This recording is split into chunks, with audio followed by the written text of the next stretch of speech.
¿no? Andrea, arrancamos ya. Vamos, vale. Pues buenas tardes a todos.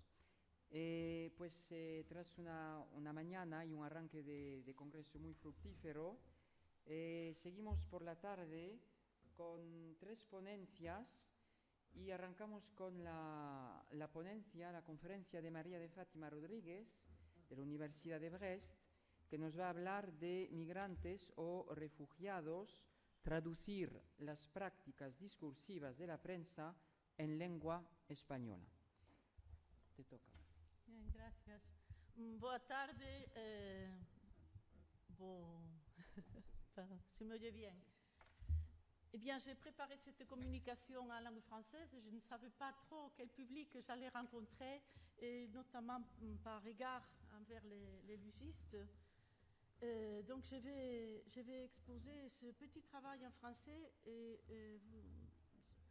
mais tout d'abord, remercier, non pas de manière protocolaire, mais de manière très, très chaleureuse, toute l'équipe, tout le comité d'organisation de cette manifestation, de ces assises, et en particulier Rosa Maria Frejaville, qui a eu la patience de répondre à toutes mes sollicitations, et il y en avait quelques-unes, étant donné la distance géographique qui nous sépare et nous rejoint en même temps. Et voilà. Et sans transition, je vais vous soumettre en réalité le fruit d'un travail collectif, puisque cette réflexion, et je vais essayer de la lire en la dramatisant un petit peu, sinon je parle trop. Cette réflexion, donc, n'est ni plus ni moins que le fruit d'un travail au quotidien, je dirais, avec mes étudiantes d'espagnol de filières LEA et LCER. Elle émane en l'occurrence des cours dits de traduction espagnole. Le cadre académique étant posé, il convient de faire un point sur la méthode qui préside à ce labeur commun, une construction collective où la maîtrise de la langue étrangère est au cœur des objectifs de la matière, et non pas l'acquisition des stratégies et des techniques nécessaires à l'exercice de l'activité traductrice, comme pourrait le laisser pressentir le nom de notre unité d'enseignement, sachant que l'un n'exclut pas l'autre. L'acte de traduire est ici tributaire de l'appréhension d'une langue standard ou de spécialité, et en ce sens, le choix de support s'y subordonne aussi, et j'y reviendrai. Maintenant, si je fais mention des apprentissages, parent pauvre de toute théorisation sur la langue, à l'instar de la linguistique appliquée par rapport à la linguistique dite pure, au moins dans l'hispanisme, c'est précisément parce que l'objectif didactique même nous aura permis de cerner notre sujet et de l'observer selon une méthode présidant aux principes théoriques et aux pratiques en égale mesure. Maintenant, il est essentiel de déterminer dans quelle optique nous nous plaçons. La base épistémologique à l'origine de ce cheminement part d'une définition de la traduction, considérée avant tout comme un acte de communication. Cette première considération de principe place d'emblée le support, à savoir le document à traduire et le document traduit, comme une matière discursive et non pas uniquement comme une matière linguistique au sens strict. Je veux dire que je vais traiter cette matière comme dans une dynamique, comme une matière mouvante. Dès lors, la traduction sera définie ainsi. Ça, c'est ce que je montre à mes étudiants en espagnol. Ils ont la tête normalement articulée en 3 blocs depuis le premier cours. Une unité de communication soutenue par 3 sous-unités indissociables. Unité de sens, unité structurelle et unité pragmatique. Il va sans dire que les 2 premières composantes visent la langue en tant que norme partagée, en tant que système régulé par des structures stables, c'est-à-dire des catégories syntagmatiques, syntaxiques, un agencement argumentatif, une phraséologie, et par un patrimoine lexical riche et complexe dont la maîtrise permet d'opérer une sélection au sein d'un système de correspondance. Et nos collègues portugaises nous ont déjà très bien parlé dans ce sens de cette codification, de ce système de correspondance apporté par le dictionnaire, et pas uniquement par le dictionnaire, par les glossaires, par les ponctuaires, etc. Une telle aptitude situera dans une traduction satisfaisante le texte cible en équivalence de sens à l'égard du texte source et non pas en correspondance de signification.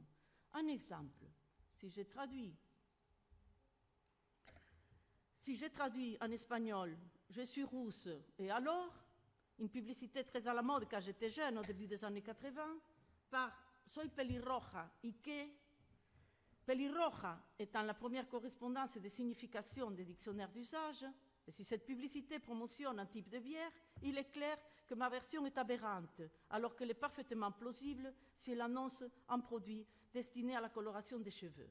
C'est dire l'incidence des allusions culturelles sur le voir de la personne qui les interprète. À partir de ces premiers jalons, quel est le mode opératoire appliqué à l'activité en elle-même, à cette activité de traduction telle que nous la pratiquons en cours? La mise en regard du texte source avec un document de la langue cible transmettant les mêmes informations facilite a priori le transfert du message d'un contexte à l'autre. C'est ce que l'on appelle conventionnellement la traduction contrastive. Le texte en langue cible, dit document d'appui, nourrit, pour ainsi dire, la traduction demandée aux apprenants, aux apprenantes. Une production orale autonome de restitution de ces informations dans la langue cible favorisera à son tour ce passage, agissant comme une interface entre deux activités cognitives, l'interprétation du texte source par la simple lecture et la production d'un texte cible moyennant ce document d'appui que vous voyez sur la partie gauche, je ne sais pas, je lis en envers. Voilà. Le document d'appui peut être en langue naturelle ou en langue étrangère selon le type d'exercice, selon que je pratique du thème ou de la version. Il est clair que dans cette opération, les textes informatifs sont privilégiés. Les programmes de traduction non littéraire de deux filières imposent aussi une deuxième restriction, le travail sur des supports dits d'actualité. Si je mentionne ces deux conditionnements majeurs, c'est qu'ils nous ont dirigés tout naturellement, je parle de mes étudiants et de moi-même, ils nous ont dirigés vers le sujet qui nous occupe aujourd'hui. La méthode d'apprentissage ne pourrait se dispenser du contexte discursif de chacune des langues en jeu, le français et l'espagnol. Or, parler du contexte discursif induit une multiplicité d'options répondant aux variantes langagières des pays hispanophones et francophones, des variantes qui dépendent des ancrages et des découpages culturels et référentiels propres à chaque contexte. Je reviens à l'exemple, venant d'une culture du vin et non pas d'une culture de la bière, j'ai été aveugle quand je parlais de voir et quand je suis arrivée en France dans les années 80, j'ai été complètement aveugle au message de cette réclame. Migrantes, migrants, réfugiés, l'itinérance sémantique des mots. Hop là. Une simple mise en regard de ces deux extraits d'informations tirés de la presse écrite nationale en France et en Espagne nous permet de cerner le problème tel qu'il sera présenté et développé au fil de cette communication. Un problème qui a trait en apparence à deux dimensions, une dimension linguistique et une dimension discursive. Linguistique, dès lors qu'il concerne deux éléments lexicaux facilement repérables dans chacune des langues abordées, réfugié, migrant, refugiado, migrante, isolés et définis par désignation dans les dictionnaires. Je parle de cette désignation lexicographique première, mais d'autres définitions viennent s'y greffer, émanant des domaines juridiques et politiques et contemplés par les textes des chartes des institutions nationales et transnationales. Cela étant dit, mon intention n'est pas d'en dégager les principes sémantiques généraux, mais plutôt d'interroger le mot dans son présent, ce qui équivaut à s'interroger sur les interactions dont il est l'objet. Migrant, voilà un nom appartenant à une double catégorie, substantif et adjectif, dont le contexte conflictuel aux frontières orientales de l'Europe, accru, comme nous le savons, à partir de 2011, est venu modifier la signification, et ce, dans une double direction particulièrement paradoxale. D'une part, la situation politique présente, marquée par les déplacements forcés, amplifie son usage d'un point de vue quantitatif.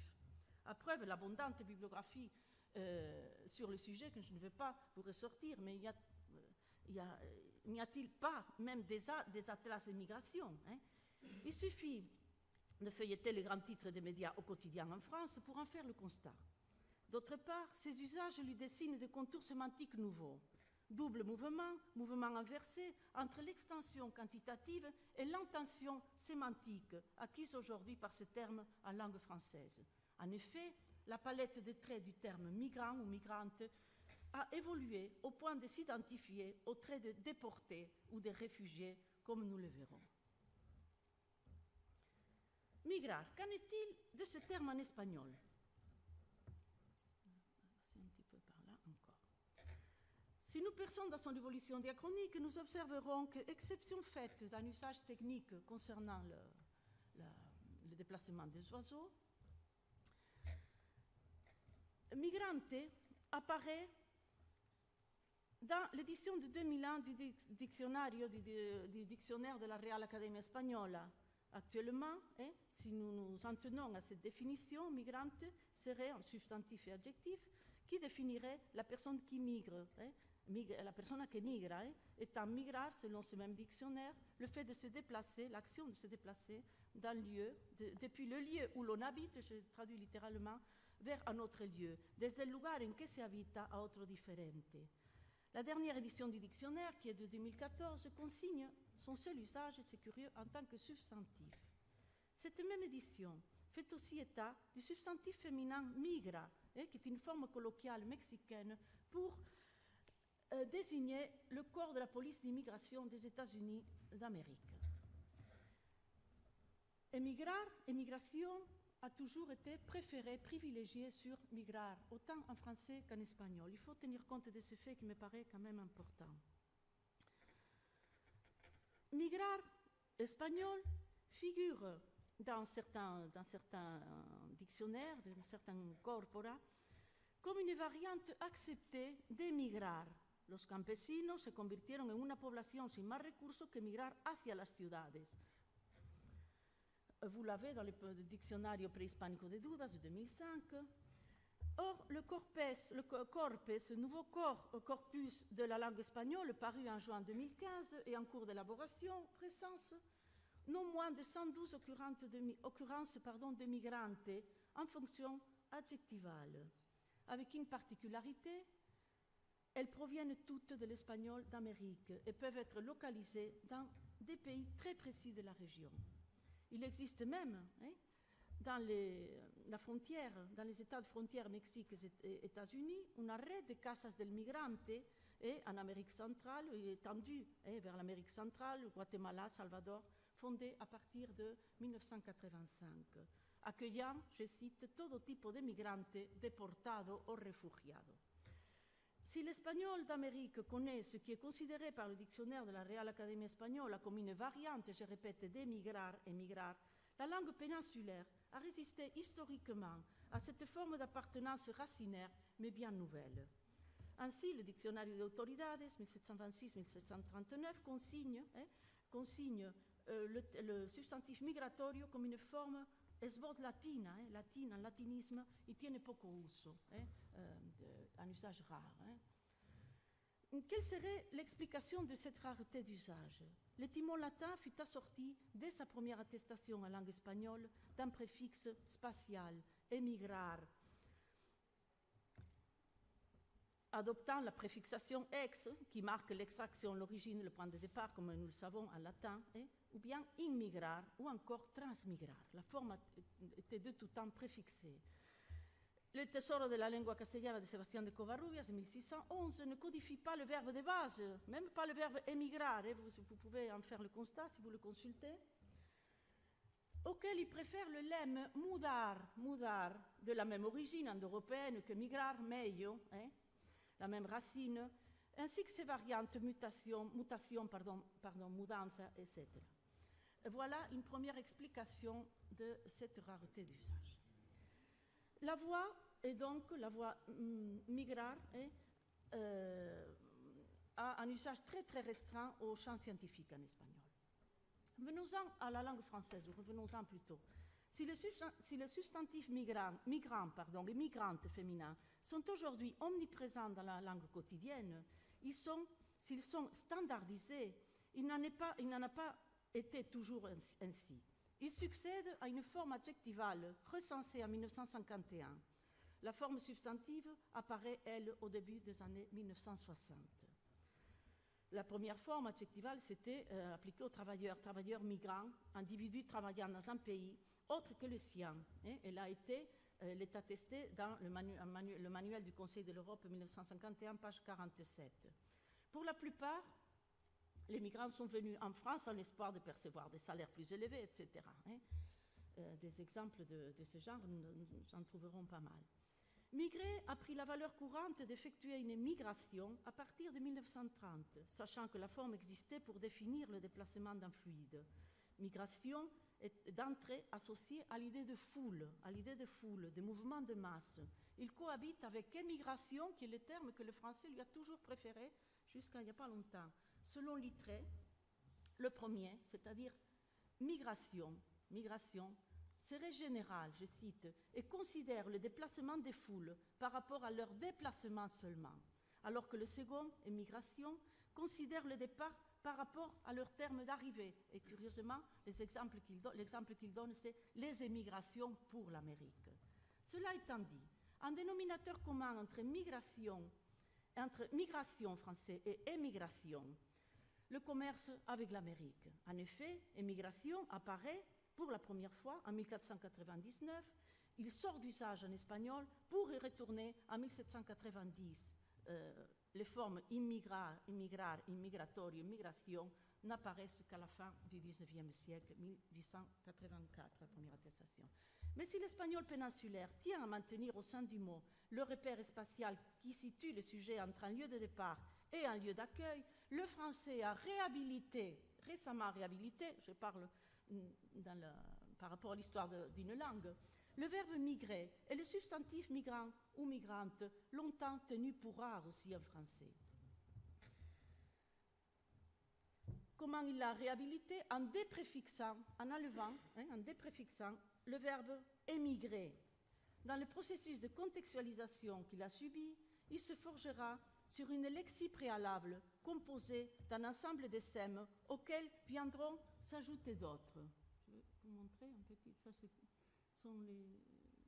je reviendrai rapidement sur les exemples en Amérique. Voilà le processus en tension tel que je le vois par rapport au terme migrant, sachant qu'il y a une lexie de base, c'est-à-dire nous avons un fond de savoir sur ce terme qui comporte certains sèmes. Et le lemme comporte certains sèmes auxquels viennent, vous voyez, c'est une façon de montrer l'évolution de ce terme jusqu'à son état actuel.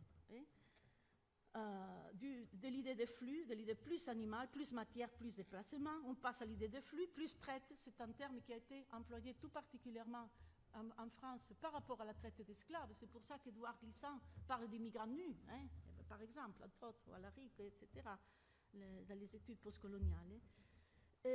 Voilà, foule, déplacement forcé, migrer 3, une résolution 3, comprendrait cette fois-ci les gens de voyage. On a tous en tête le Rome migrant, on se souvient de ces événements d'avant 2011, justement. Rapidement, quelques exemples d'idées de gens de voyage, si je ne me bloque pas là. J'arrive pas à le... Bon, peu importe. Je ne vais pas me dépasser le temps.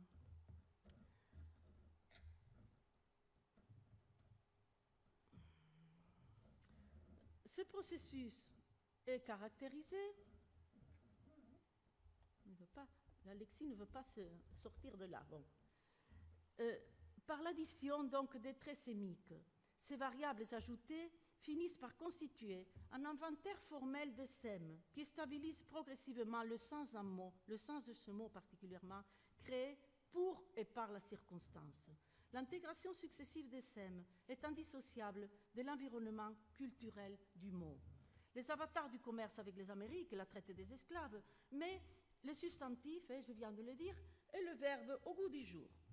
Migrants et réfugiés, migrante et refugiado sont consignés d'un point de vue dénotatif, c'est-à-dire il ne s'agit pas d'un problème de discours uniquement. La question désormais est de savoir comment le terme migrant se comporte dans les pratiques discursives véhiculées par la presse écrite et comment le terme migrante peut apparaître en langue espagnole, ou bien quel autre terme apparaît pour traduire ou pour donner le même sème de migrants français. Avant 2011, migrants, migrantes identifiés, je l'ai dit, les gens de voyage. Il sera souvent l'attribut indissociable de la population rome en France. Je parle de la France métropolitaine, on va dire. Progressivement, la signification bascule pour entrer dans une synonymie, dans une condition de synonymie avec un autre terme en France, réfugié. Or, ce dernier reflète un statut légal, du moins depuis les accords de Genève de 1951. Il permet aussi l'autocaractérisation. Je peux m'autocaractériser en tant que comme réfugié. Migrant répond au contraire à une caractérisation de l'autre. Les deux participent d'un système de représentation mouvante et contextuelle. Et dans ce sens, le terme migrant répond réellement à un besoin d'exprimer quoi en français? D'exprimer un entre-deux, une situation, il a été dépréfixé, je vous le rappelle, une situation de non-lieu. Qu'en est-il des formes migrantes, migration ou migrar en Amérique? Car l'existence de ces catégories n'implique pas un partage des traits sémantiques avec le migrant français.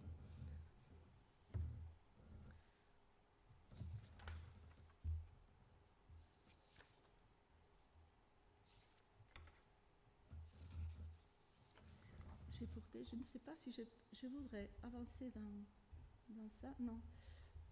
Reculer. Ah, voilà. Bon. Voilà, je vous ai rapporté, ils sont pratiquement illisibles, mais c'est juste pour que vous voyez la masse d'occurrences, la masse de séquences qu'on peut trouver en Amérique, dans certains pays d'Amérique, sur ce terme-là, par rapport à ce terme migrant ou migrante et migration. Bon, je peux vous lire quelques exemples en espagnol, mais je ne voudrais pas non plus. A ello sumó a la población migrante que también tiene acceso a la vacuna si se encuentra dentro de estos segmentos. En particular con la purga migrante que se ve reflejada en su letra. Abandonen toda razón, eviten todo contacto visual, etcétera, etcétera. Une foule d'exemples que vous trouverez dans ce corpus, tout récent de la Real Academia, le corpus, c'est vraiment intéressant. On va parler très brièvement des mutations sémantiques. Qu'est-ce qu'un migrant dans le sous-continent américain? Voilà le problème. Pour tenter de cerner la question, il est indispensable d'expliquer la situation dans cette région du globe. La situation induit une perception du terme. En Amérique latine et dans la Caraïbe, autour de 4% de la population, c'est-à-dire autour de 25 millions de personnes, ont émigré vers un autre pays. Ce sont des données les plus fiables qui vont jusqu'en 2011. La recherche d'opportunités de travail est l'une des raisons principales de ces mouvements humains. Il existe aussi une émigration croissante à l'intérieur de la région. C'est ce qu'on comprend comme émigration sud-sud. Si nous comparons les emplois du verbe migrar et ses dérivés, la concordance entre les pôles de départ des flux migratoires et l'usage courant et formel de cette terminologie est nette. Des pays comme le Chili, récepteur de populations extérieures, est devenu une zone émergente d'émigration. Et nous trouverons pas mal d'exemples de ce verbe migrar. Il est depuis 2007 plus de 857 781 Chiliens vivent en dehors de leur pays, avec une proportion de 3 Chiliens en dehors du pays, donc c'est la proportion d'émigrés est supérieure à la moyenne pour un immigré qui vit au Chili. 3 partent pour un qui vient. Les nouveaux patrons migratoires vont alors réclamer des dénominations nouvelles. Les nouvelles données géopolitiques, et je vais finir avec cette amorce de réflexion. La mondialisation des flux humains entamée depuis le début des années 1990. Presque 3% de la population mondiale fait partie des déplacés, 200 millions de personnes. Les enjeux institutionnels qu'elles impliquent, transnationaux, internationaux, nationaux, matérialisés dans des chartes, des textes de loi, des directives, etc. Les transformations des patrons sociaux, migratoires, sont à l'origine des processus d'adaptation lexicale que les langues déclenchent pour les désigner et les caractériser. L'acte même de traduire, et voilà pourquoi c'est un produit absolument qui vient d'un travail empirique. L'acte même de traduire, plus que son résultat, nous interroge sur les phénomènes de désignation en termes d'identification ou d'exclusion opérés par les mots au gré de ces nouveaux besoins d'expression. Cet exposé a trait, vous l'aurez compris, à ce que j'appellerais un impensé, l'un des impensés des théories postcoloniales. C'est-à-dire ce qu'on pourrait appeler... Bernard Potier, dans les années 90, avait parlé de ça, mais sans y insister, parce que la situation n'était pas la même. Il a parlé de la culturalisation des mots. Une partie de la sémiologie qui nous est de plus en plus nécessaire dans nos sociétés postcoloniales, à savoir des sociétés dépolarisées, où la rupture des rapports traditionnels de mobilité bilatéraux Sud, Nord, Est, Ouest, la globalisation des crises économiques ou l'amplification des conflits et les interventions conséquentes incitent à faire provision d'un lexique nouveau. Je pense à Mileurista, je pense à los ninis, je pense aux sans-emploi, aux sans-papiers, aux mots étrangers, etc., ou à réaménager l'existant. Et je pense ici à migrants et migrés, réaménager l'existant. La recherche de ces processus de culturalisation fait aussi intervenir la morphosyntaxe. Voilà pourquoi ça ne relève ni de la pragmatique, ni uniquement de la sémantique, puisque nous l'avons observé par rapport au verbe migrer et ses préfixations perdues. Et ce n'est pas un mot pris de la racine latine, mais un mot dépréfixé, à mon avis. L'activité traductrice permet de prendre le mot au vol, je dirais, le saisir dans son présent, ou dans une sorte d'intersection temporelle, et il nous apparaît là comme un devenir. Un présent qui s'identifie, et dans la pensée, je dirais les théories postcoloniales, à un lieu de conflit.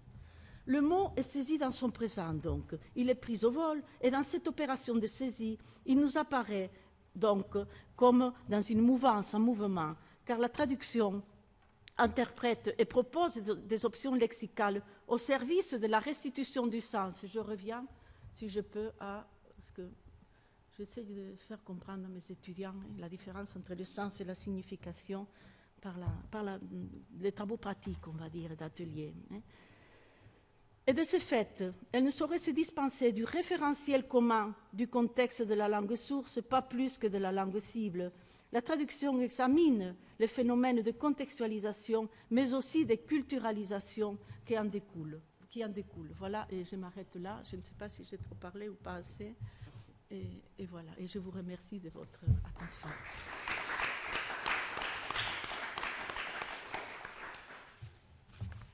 Merci beaucoup, Maria de Fatima, pour cet exposé donc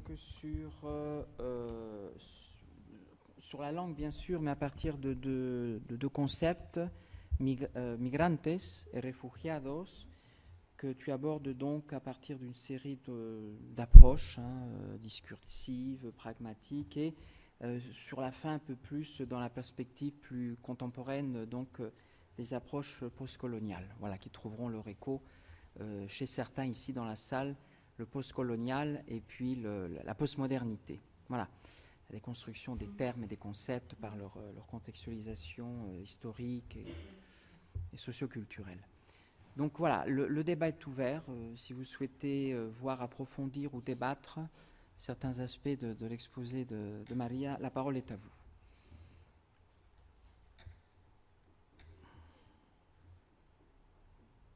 Rien de Gilles?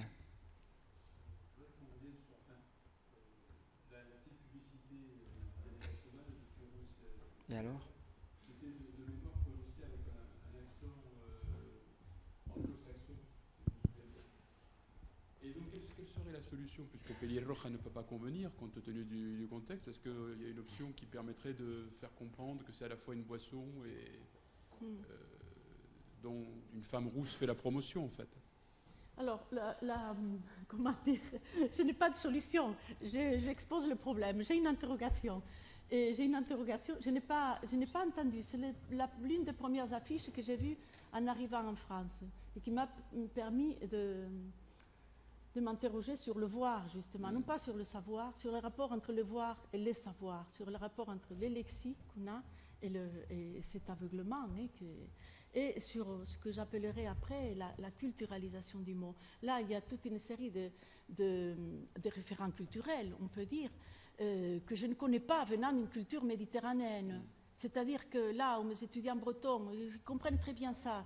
Et ils connaissent au moins une vingtaine de sortes de bières parce qu'ils viennent d'une culture de la bière. Bon, même si perdu du cidre plutôt, mais bon, ils connaissent quand même beaucoup de bières et ils en boivent en général aussi. Donc, tous ces éléments visuels, je n'ai pas mis la solution, je n'ai pas mis, même en français, j'ai exclu la légende, on va dire, expressément. Tous ces éléments visuels doivent être changés. On le voit très bien, puisque je parlais de la coloration des cheveux. Si vous allez en Russie, vous ne verrez pas du tout les mêmes annonces de L'Oréal, mais pas du tout. Vous allez au Togo, les pubs de L'Oréal ne sont pas du tout les mêmes. C'est-à-dire qu'il y a, voilà ce qui interroge sur le degré de culturalisation. Et parfois, on ne peut pas traduire sans traduire tous les éléments visuels. Très bien, merci beaucoup. On pourrait trouver peut-être une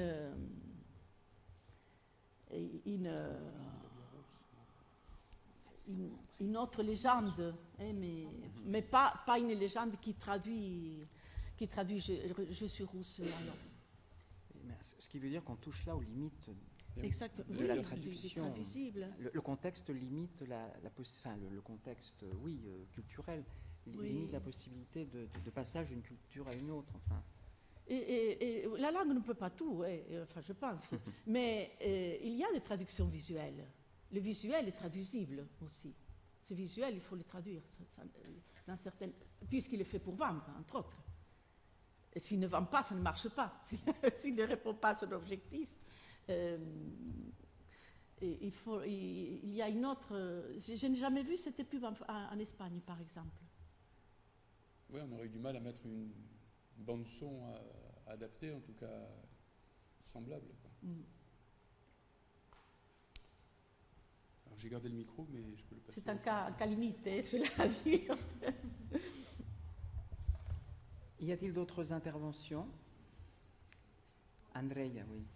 Quand vous parlez de traduire le visuel, c'est quoi vraiment? C'est adapter le visuel à une réalité sociale, économique, culturelle? Adapter le visuel à tous les intericones aussi, à tous les intertextes, on pourrait dire, d'une culture. Et j'étais très frappée de voir que la façon de se maquiller en Russie, les pubs pour les cosmétiques sont très riches en général, n'est pas du tout la même. Les publicités, et alors on est quand même en Europe, on va dire, mais elles ne sont pas du tout les mêmes. La même crème au Canada ne fonctionne pas du tout, n'a pas la même crème d'une marque, je ne donnerai pas les marques, n'a pas le même nom. Ne s'appelle pas de la même façon, alors que on va dire la formule magistrale est exactement la même. Donc ce sont les restrictions au Canada, par exemple les restrictions, je parle du Canada francophone, les restrictions des lois par rapport à ce qu'on considère comme publicité mensongère sont beaucoup plus strictes et beaucoup plus dures qu'en France. Donc on ne peut pas parler d'une crème anti-rides, parce que c'est de la publicité mensongère, on le sait bien. Mais on joue le jeu. Voyez, ça dépend de beaucoup de facteurs. Ça dépend de tes savoirs, ça dépend de tes intericones, d'autres pubs qui ont bien marché et qui vont canaliser ces visuels. Voilà. Donc j'ai dit qu'il y a une traduction. Et le monde de la publicité, quand j'ai commencé à travailler la publicité avec mes étudiants, par rapport à des choses qui ont été dites ce matin, c'était il y a longtemps déjà, dans les années 80, mes propres étudiants allaient voir les directeurs, disaient « Madame Cassagne, je m'appelais comme ça à l'époque, elle ne fait rien. Monsieur Fraga, Madame Cassagne, elle ne fait rien, elle nous montre des pubs. » Après, c'était voilà, des fronts pionniers. Et la publicité est très riche parce qu'elle apporte beaucoup de choses, même au sein de la même culture. Hein, on va dire, ça permet la publicité permet de désuniformiser nos idées reçues sur l'Europe et tout ça. Par exemple, cette espèce de pensée uniforme qu'on peut s'appliquer au Royaume européen. Là, j'extrapole, mais voilà. Je pense qu'il y a une traduction du visuel, une traduction iconique, comme il y a une traduction linguistique.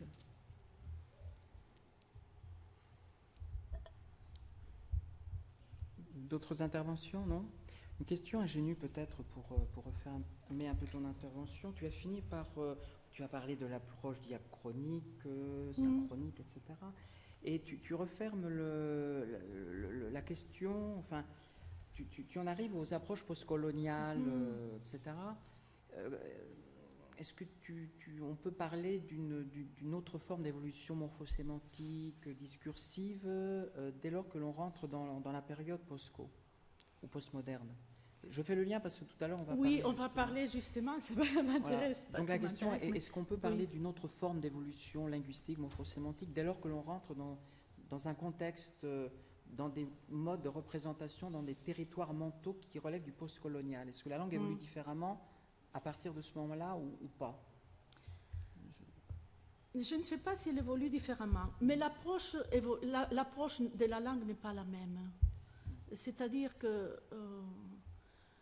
il y a beaucoup d'impensés dans le postcolonial, il n'y a pas que ça, mais je ne suis pas une théoricienne du postcolonial, j'ai dû m'en servir, et il y a encore beaucoup d'impensés dans le postcolonial, comme il y en a, tu le sais bien, beaucoup dans le postmoderne aussi. Il y a des impensés qu'il faut quand même, ce sont des théorisations très, très récentes quand même.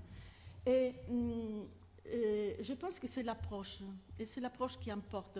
Il est vrai qu'on peut avoir l'impression, mais je spécule complètement, ce sont des intuitions, qu'avec les réseaux sociaux, que la créativité linguistique, que la langue évolue différemment, elle évolue par fenêtre, elle évolue plus par palier. On n'a plus la même vision de la langue, hein, comme on n'a plus la même...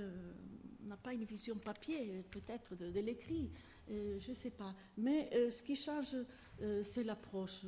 C'est l'approche. Et moi, je viens de la philologie, donc je viens d'une approche d'avant le courant électrique, bien évidemment, de Saint-Jérôme et compagnie, je ne sais pas, mais je veux dire que l'approche change. Et je pense que cette approche est importante, puisque la linguistique nous aide aussi à comprendre d'où vient notre présent, quel est le lien entre le mot et son présent, entre le mot et sa création. J'aurais effectué ce qu'on nous apprend, hein, je ne sais pas s'il y a des philologues ici, j'aurais effectué la chaîne diachronique et j'aurais eu tout faux. Parce que j'aurais dit, bon, ça vient du latin, ceci, cela. C'est un mot qui était... le mot migré était hors d'usage en français. Et ce type d'études qui s'interrogent sur le présent nous permettent de voir ça. Si je partais du latin et que j'établissais une chaîne diachronique, hein, comme on nous apprend, hein, mon interprétation de ce mot serait fausse. Si j'applique cette mécanique, mon interprétation est fausse. Hein. D'accord, c'est un mot, c'est pour ça que je parle de négociation, de réaménagement. Je ne vais pas parler de négociation, mais ce sont des formes de négociation qui font que, pourquoi en espagnol on parle de refugiados, hein. Je n'ai pas rentré en réalité dans la pratique que j'ai avec mes propres étudiants. Pourquoi on parle de refugiados en espagnol, des péninsulaires, et on ne parle pas de migrantes? C'est une question à laquelle la philologie ne peut pas répondre. Les dictionnaires ne peuvent pas répondre, mais ce sont des outils précieux, évidemment. Et surtout ces dictionnaires que j'appellerais dictionnaires postcoloniaux, justement, qui légitiment ce qu'on vient de voir, qui ne consignent pas uniquement, comme le fait encore le dictionnaire de l'Académie espagnole, qui ne consigne pas les variantes comme tributaires d'une sorte de langue dominante, mais on a bien vu ce petit drapeau. qui légitiment ce qu'on considérait comme des variantes, hein, comme des formes autonomes qui ont une valeur à part entière. Je me souviens du dictionnario de americanismos. El diccionario, los americanos también hablan espagnol. ¿Veis? Je pense que ce changement, autant la réflexion sur la postmodernité que la réflexion sur le postcolonial, permet c'est une approche qui permet de voir les choses autrement. Je ne sais pas si on est plus près du vrai ou pas, mais par rapport à ce mot migrant, on est plus près du vrai si on l'examine à partir de son présent, comme une véritable création.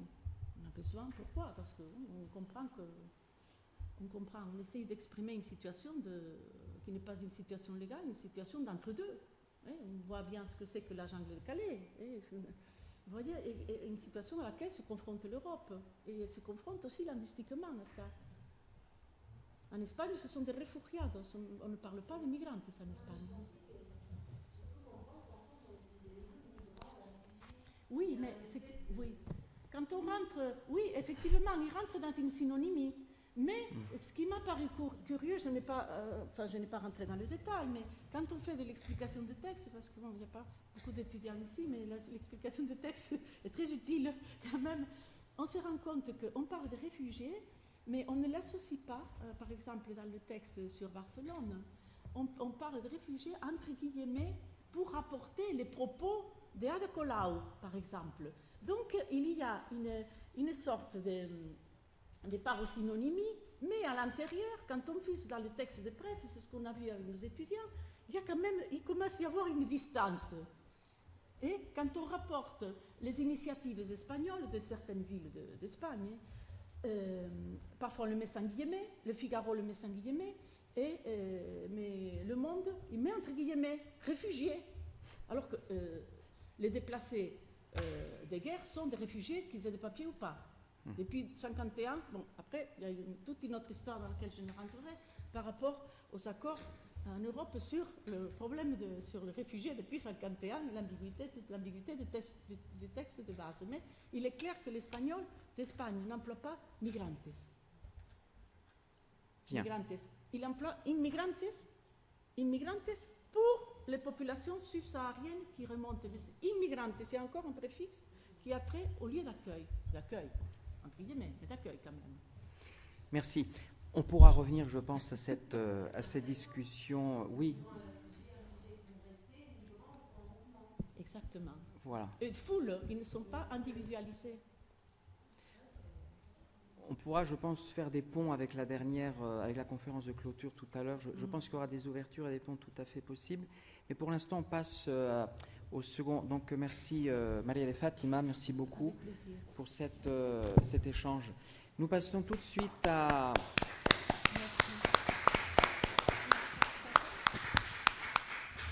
Et merci au public pour le colloque et les échanges. Nous passons à l'intervention de Gilles. Il manque une chaise. D'accord. À l'intervention de Gilles Del Vecchio et de Raphaël Dumont, tous deux collègues de l'université Jean Monnet de Saint-Étienne. Gilles et Raphaël vont parler des avatars d'un auto sacramental en langue espagnole.